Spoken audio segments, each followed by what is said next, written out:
Welcome to Sakshi cinema. This is Shahida. ఓటీటీలోకి ప్రతి వారం కొత్త సినిమాలు వస్తూనే ఉంటాయి. ఇతర భాషల సినిమాలు కూడా స్ట్రీమింగ్లోకి వస్తుంటాయి.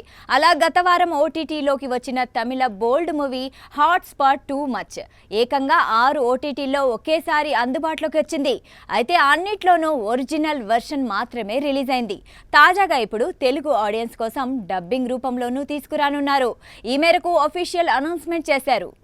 2024లో ఫస్ట్ పార్ట్ రిలీజ్ కాగా ఈ ఏడాది థియేటర్లలో సీక్వెల్ రిలీజ్ చేశారు. ప్రియా భవానీ శంకర్ లీడ్ రోల్ చేసింది. మొత్తంగా 3 బోల్డ్ స్టోరీలని ఈ సినిమాలో చూపించే ప్రయత్నం చేశారు. ఫ్యాన్స్ వార్స్, డ్రెస్సింగ్ సెన్స్, నిజమైన ప్రేమ అనే కాన్సెప్ట్ని షాక్ ఇచ్చే స్టైల్లో ప్రజెంట్ చేశారు. తమిళంలో మంచి రెస్పాన్స్ అందుకున్న ఈ సినిమా ఇప్పుడు శుక్రవారం అంటే ఫిబ్రవరి 27 నుంచి ఆహాలో తెలుగులోనూ స్ట్రీమింగ్ కానుంది.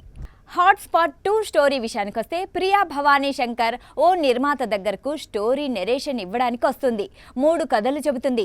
వాటిలో మొదటిది హీరోలని పిచ్చిగా అభిమానించే 2 కుర్రాళ్ల గురించి కాగా, రెండోది డ్రెస్సింగ్ సెన్స్ గురించి, మూడోది టైం ట్రావెల్ ప్రేమ కథ. ఇవన్నీ ఒకదాన్ని మించి ఒకటి అనేలా ఉంటాయి. అసలు శిల్ప ఎవరు? ఆ నిర్మాత దగ్గరికే ఎందుకొచ్చింది? ఈ స్టోరీలు చెప్పడం వెనుక ఉద్దేశం ఏంటి అనేదే సినిమా. సాక్షి టీవీ ప్రసారాలను నిలిపివేయడం చట్టరీత్యా నేరం. సాక్షి టీవీ ప్రసారాల కోసం మీ స్థానిక కేబుల్ ఆపరేటర్ని వెంటనే సంప్రదించండి. డిటిహెచ్లో, ఇంటర్నెట్లో కూడా సాక్షి టీవీ ప్రసారాలను వీక్షించవచ్చు.